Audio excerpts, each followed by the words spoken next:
ಇವತ್ತು ಮೋದಿ ಸರ್ಕಾರದ 12 ವರ್ಷದ ಸಾಧನೆ ಏನಿತ್ತು ಅದ್ರ ಬಗ್ಗೆ ಮಾತನಾಡ್ತಾ ಇದ್ರಿ. ಸೊ ನನಗೆ ಒಂದು 3 ಸಾಧನೆಗಳು ಹೇಳ್ಬೋದಾ ಕರ್ನಾಟಕದಲ್ಲಿ ಸಾಮಾನ್ಯ ಜನರ ಮೇಲೆ ಆ ಒಂದು ಪರಿಣಾಮ ಬೀರಿದೆ ಅಥವಾ ಬದಲಾವಣೆ ಆಗಿದೆ ಅನ್ನೋದನ್ನ ಏನಾದರೂ ಹೇಳ್ಬೋದಾ?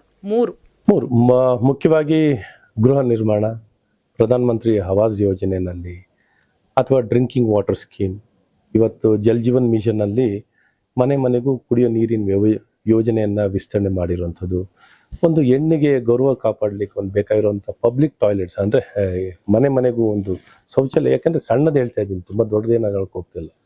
ಒಂದು ಮೂಲಭೂತವಾಗಿ ಒಬ್ಬ ವ್ಯಕ್ತಿಗೆ, ಒಬ್ಬ ಬಡವನಿಗೆ ಬೇಕಾಗಿರುವಂಥ ಒಂದು ಸೌಕರ್ಯದ್ದು ಒಂದು ಜನ್ಧನ್ ಅಕೌಂಟ್ ಆಗಲಿ, ಒಂದು ಜನ್ಧನ್ ಅಕೌಂಟಾರ ತೊಗೊಳ್ಳಿ, ಮನೆ ತೊಗೊಳ್ಳಿ, ಟಾಯ್ಲೆಟ್ ತೊಗೊಳ್ಳಿ, ಉಜ್ವಲ್ ಗ್ಯಾಸ್ ತೊಗೊಳ್ಳಿ, ಅಥವಾ ಕರೆಂಟ್ ತೊಗೊಳ್ಳಿ, ಡ್ರಿಂಕಿಂಗ್ ವಾಟರ್ ತೊಗೊಳ್ಳಿ, ಮನೆ ತೊಗೊಳ್ಳಿ.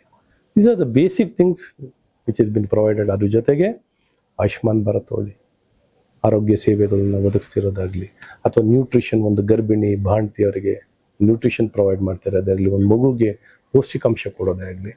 So every basic aspects has been taken care. Even universal immunisation ಬಗ್ಗೆನೂ, ಇಂದ್ರಧನುಷ್ ಬಗ್ಗೆನೂ ಮಾತಾಡುವಂಥದ್ದು ಕೆಲಸಗಳು ಆಗ್ತದೆ. ಸೊ ಈ ರೀತಿ ಬಡವರ ಪರವಾಗಿ ಕೆಲಸ ಮಾಡಿರುವಂಥದ್ದು. ರೈತರನ್ನ ಬೇಕಾದ್ರೆ ನಾನು ನೆಕ್ಸ್ಟ್ ಇನ್ನೊಂದು ಹೇಳ್ತೀನಿ ಯಾರು ಕೇಳಿದಾಗ. ಎಸ್ ಸರ್, ಹಾಗೆ ಇನ್ನೊಂದು ಕ್ವಶನ್ನು ಹೇಳ್ತಾ ಇದ್ರೆ ಅಂದರೆ ಲೈಕ್ ನಮಗೆ ಕೂಡ ಗೊತ್ತಿರೋ ಹಾಗೆ BJPದು ದೊಡ್ಡ ಶಕ್ತಿ ಅಂತ ಹೇಳಿದ್ರೆ ಮೋದಿ ಅವರ ಪ್ರಭಾವ, ಲೈಕ್ ಅವರು ಜನಪ್ರಿಯತೆ ಆಗಿರ್ಬೋದು.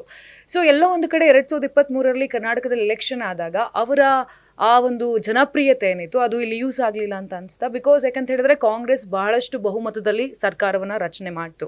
ಆದರೆ ಕಾಂಗ್ರೆಸ್ ಲೈಕ್ BJP ಎಲ್ಲೋ ಒಂದು ಕಡೆ ಕರ್ನಾಟಕದಲ್ಲಿ ಅಷ್ಟು ಸೀಟ್ನ ತಗೊಳ್ಳಿಲ್ಲ. ಸೊ ಅವರ ಜನಪ್ರಿಯತೆ ಇಲ್ಲಿ ವರ್ಕೌಟ್ ಆಗಲಿಲ್ವಾ? ಸೊ ಸರ್ಕಾರ ಯಾವ್ದಿದ್ದು ಇಲ್ಲಿ ರಾಜ್ಯ ಸರ್ಕಾರ ಇದ್ದಿದ್ದು.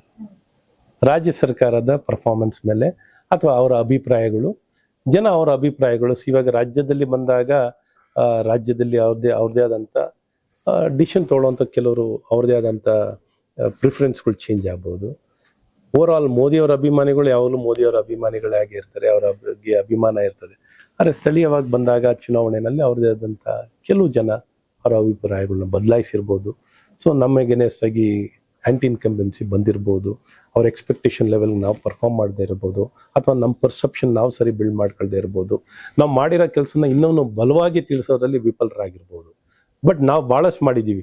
ಈಗ ನಾವು ಹೇಳ್ತಾ ಹೋಗ್ತಾ ಇದ್ರೆ ಎಂದು ಯಾವತ್ತು ಇಷ್ಟು ದೊಡ್ಡ ಮಟ್ಟದಲ್ಲಿ ಸುಧಾರಣೆಗಳನ್ನ, ಬಹಳ ವಿಚಾರದಲ್ಲಿ ಸುಧಾರಣೆಗಳನ್ನ ಕೊಟ್ಟಿರುವಂಥದ್ದಿದೆ. ಹಂಗಾದ್ರೆ ಒಪ್ಕೊಂತಾ ಇದ್ರೆ ಕರ್ನಾಟಕ BJPಲಿ ಈ ಒಡಕ್ಕಿದೆ ಅಥವಾ ಅದು ಸರಿ ಇಲ್ಲ, ಎಲ್ಲವೂ ಸರಿ ಇಲ್ಲ ಅಂತ ನೀವು ಒಪ್ಕೊಂತಿದ್ದೀರಾ? ಕಾಂಗ್ರೆಸ್ ಎಲ್ಲಿ ಸೋತಿದೆ ಹಾಗೆ ಹಾಗೆ ಅಂದ್ರೆ ಏನಂತ ಅರ್ಥ? ಸೊ ಆಂಟಿ ಇನ್ಕಂಬೆನ್ಸಿ ಕ್ಯಾಂಪೇನ್ ಅನ್ನೋಂಥದ್ದು ಕೆಲವರು ನಮ್ಗಿಂತ ಎಕ್ಸ್ಟ್ರಾ ಇವಾಗ ಗ್ಯಾರಂಟಿ ಕೊಟ್ಟರು, 1, 2, 3 ಅಲ್ಲ. ಕೆಲವು ನಾವು ಮಾಡಿದನ್ನ ಇನ್ನೂ ಅರ್ಥ ಮಾಡ್ಕೊಳ್ಳೋದ್ರಲ್ಲಿ ಇವಾಗ ಇಂಟರ್ನಲ್ ರಿಸರ್ವೇಶನ್ ತಂದವ್ರು ನಾವು ಅದನ್ನ ಸರಿಯಾಗಿ ಇನ್ನ ಜನ ಅರ್ಥೈಸ್ಕೊಳ್ಳೋಷ್ಟರಲ್ಲಿ ನಮ್ಗೆ ನೆರೇಟಿವ್ ಎಗೇನೆಸ್ಟ್ ಎಕ್ಸೆಪ್ಟ್ ಮಾಡಿದ್ರು, ಒಂದು 40% ಎಗೇನೆಸ್ಟ್ ಕ್ಯಾಂಪೇನ್ ಮಾಡಿದ್ರು. ಈ ರೀತಿ ಕೆಲವು ಹಲವಾರು ವಿಚಾರಗಳಿದೆ. ಸುಮ್ಮನೆ ಪರ್ಸೆಪ್ಷನ್ ಬ್ಯಾಟ್ಲಲ್ಲಿ ಕೆಲವರು ಅವ್ರು ಇನ್ನೊಂದು ಗ್ಯಾರಂಟಿ ಸ್ಕೀಮ್ಗಳನ್ನ ತಂದ್ರು, ನಿಮ್ಗೆ ಇಷ್ಟು ದುಡ್ಡು ಕೊಡ್ತೀವಿ, ಅಷ್ಟು ದುಡ್ಡು ಕೊಡ್ತೀವಿ ಅಂತ. ನಾವು ಆ ರೀತಿ ಯೋಜನೆಗಳಿಗೆ ಹೋಗ್ಲಿಲ್ವೇ? ಗ್ಯಾರಂಟಿಗಳನ್ನ ಹೇಳ್ಕೊಂಡು ಜನರಿಗೆ ಆಕರ್ಷಣೆ ಕೊಡುವಂಥದ್ದು ಮಾಡಿದ್ರು. ಮತ್ತೆ ಬೇರೆ ಬೇರೆ ಕ್ಯಾಂಪೇನ್ಗಳು. ಇದಕ್ಕೆ ಹೋದ್ರೆ ವೈಡ್ ರೇಂಜಿಂಗ್ ಡಿಸ್ಕಷನ್ ಬರುತ್ತೆ. ನಾವು ತುಂಬಾ ಎಕ್ಸ್ಪೆರಿಮೆಂಟ್ ಅನ್ನು ಮಾಡುದು, ಹೊಸತನ ತರಬೇಕು ಅಂತ ಪ್ರಯತ್ನ ಮಾಡುದು, ಹೊಸಬ್ರಿಗೆ ಅವಕಾಶ ಕೊಡಬೇಕು ಅಂತ. ಈ ರೀತಿ ಪೊಲಿಟಿಕ್ಸ್ ನಲ್ಲಿ ಯಾರು ರಿಸ್ಕ್ ತೊಗೊಳಕೋಲ್ಲ. ನಮ್ಮ ಪಕ್ಷದಲ್ಲಿ we afford to take lot of risk.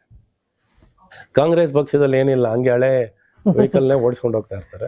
So ನಮಗೂ ಅವ್ರಿಗೂ ಬಹಳ ದೊಡ್ಡ ವ್ಯತ್ಯಾಸ ಇದೆ. ಅವ್ರ ಚಿಂತನೆಗೂ ನಮ್ಮ ಚಿಂತನೆಗೂ ಅವ್ರು ಏನಿದ್ರು ಹಾಗೆ